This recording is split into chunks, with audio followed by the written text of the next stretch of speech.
What's up guys, my name is CrazyTater94 and welcome back to Let's Make an RPG. This is episode number 3. As you can see, I've got the spawn already built. I did a little bit of building last night. And pretty much I've got the blacksmith area. I marked that out with a painting and some coal blocks. So right when people spawn, when they look around, this lady tells them, "Oh good, you're awake. My name is Oran Roshani. Welcome to our humble village. I found you out in the forest all beaten. So I brought you here and healed you. What's your name? Oh, you don't remember? That's not good. You should seek out the shaman." Which from that, it tells you, okay, this is my first objective, is to go look for the shaman. And it also mentions, maybe he can help you remember. But before you go, maybe you should ask around, see if anybody will recognize you. That tells players, okay, if you ask around, it'll teach you something. And then as you walk around, you'll notice, okay, there's crops here. This is probably for farming. There's the swords with the hammers and the anvils on a painting, which kind of make you think, oh, that might be the blacksmith. There's some wood over here, might indicate a chopping tutorial. And then I threw some little crop texture things as hay bales. I improvised some melons and some pumpkins. Gave the map color. And I made sure that I had at least one house. I had at least one house for an NPC to live. But I've got 3 houses here, plus the blacksmith is like a house. So that's 4 houses total. That's enough for every NPC instead of them all living in one house. So it actually makes sense for them all to live here. Now, because I mentioned, okay, you don't know where you woke up, you don't have any memory, that makes the story completely open. Because she said, I found you in the forest, now we have to have a forest nearby. And because we have to talk to the shaman, there has to be a shaman nearby. But before we actually get into that, maybe we want to decide, okay, do we want this to be a survival world? Do we want this to be just an RPG how it is? What I mean by survival world is I've got some scripts that I actually have a tutorial video on already, but it allows you to have thirst, hunger, sleep, stuff like that. And my HUD bars are all messed up because I reset them. But whatever you want depends on how the terrain goes. Like if you're going to have a radiation, you're obviously going to need more shade and more buildings and stuff because the sun is how you get the radiation. If there's going to be a thirst, you need to have water available, like there's a pond here. You could maybe make a script that whenever they walk into the water or their head's underwater, they gain water. If there's a hunger, you're going to need to make hunting available. Now with that in mind, I'll say that maybe mine has hunger and thirst. So I know I need rivers in my forest and I need plenty of animals. Now to do this, it's very easy to make the terrain. It might seem hard at first, but all you have to do is use your markers to connect the dots of where you want your road. Now you don't want it to be a straight one, you want it to be kind of squiggly, that way even though it's a short distance, like from here to here, that's a short distance, but with the squiggles, it makes it longer. Now that you've got that, you go to the wall and path, and you keep it as a height of 1, and you change your width to what you prefer, and you choose the block that you want it to be, and now you've got your road.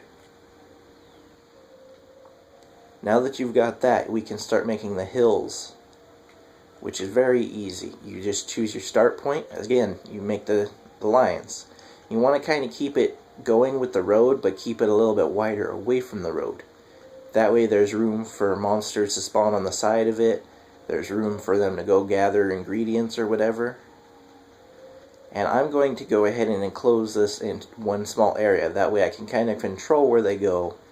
And I can set a teleport and give it like a HUD bar text of where they're teleporting to, kind of like in Skyrim. But now what you would do is you would go to the line tool and you would choose which block you're using your hill. Keep it as a 1 and a 1 for the height and the width. And after you do this, it will give you the outline of where your mountain is, or your hill, or whatever. Of course, there's going to be some parts where it's like obviously ugly, but you could easily just round that out by taking off some, bringing it to the next one down. And already it looks a little better. Now that you've got that, you know that, okay, the rest of that's inside. Now I need to work on making it taller. So to do that, you just use your line, or you fill to make a line around it, or a box. Because we're going to be flooding, and you don't want the flooding to mess up with the rest of the world. After we enclose it, then we can flood, and then we can repeat the exact same process by filling it, or by putting a line.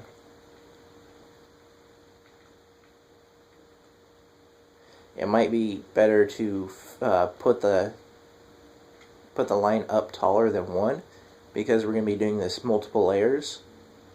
But I'm just going to get the point across by doing it one time. But as you can see, I'm filling it up. And once we box it in, when we flood, it will make the whole inside of the squiggly line solid. And then we repeat for the next layer up. And of course, you need to take more time on this, but the higher the mountains are, the less they're going to see. That means that, like, right here, I'd have to put buildings or trees or something all around there. If I bring the hills up to about here, all they're going to see is the hills, so all that can stay flat around it. So you've also got to keep that in mind. The higher the hills, the less work you've got to do for giving them a view outside. Now, if you just put your markers just all around the inside of this, you don't even have to do it as often as I'm placing them down. But if you flood with the block that you chose for your mountains or hills to be, it will go ahead and fill that in for you. It's important to make sure that you filled in all the lines touching whatever you want it to touch. Because if there was one block missing, it will start pouring out. And that's not a good thing. But now after those fill up, you'll notice I've got kind of like a clearing where it's perfect to put trees, maybe some smaller versions of these, hills, give it some elevations. By that I mean maybe right here. I'm just taking the same terrain that was underneath this, and maybe I'm making this right here up taller. And if you can spare an extra texture with your half blocks or your stacks, those would help with right here. Whoops. If you put them right here as a stair, which I'll go ahead and use a half block because I'm using stacks now. And I'll use the dirt, and now you've got kind of like a ramp or a staircase for it. And then you would fill that in, and you'd have yourself a little tiny elevation on the road, and that makes it kind of more realistic than it all being completely flat. And I believe that helps the game out a lot. Okay, now that all that's filled up, all you would do is you would go in some, put your line, and do the same exact thing to make another part of the hill. Except for this time, you could keep it one. You could also raise the height up to like 2 or 3. Just depends on how steep you want it and how sudden of an increase you want. But that's pretty much how to make the next area. In the next video, I will show you how to lengthen this area, because right now it's pretty short, especially because they can cut across. I'm going to show you how to add things that kind of delay them and make them spend more time in this area, and how not to make the monsters overpowered or really, really weak.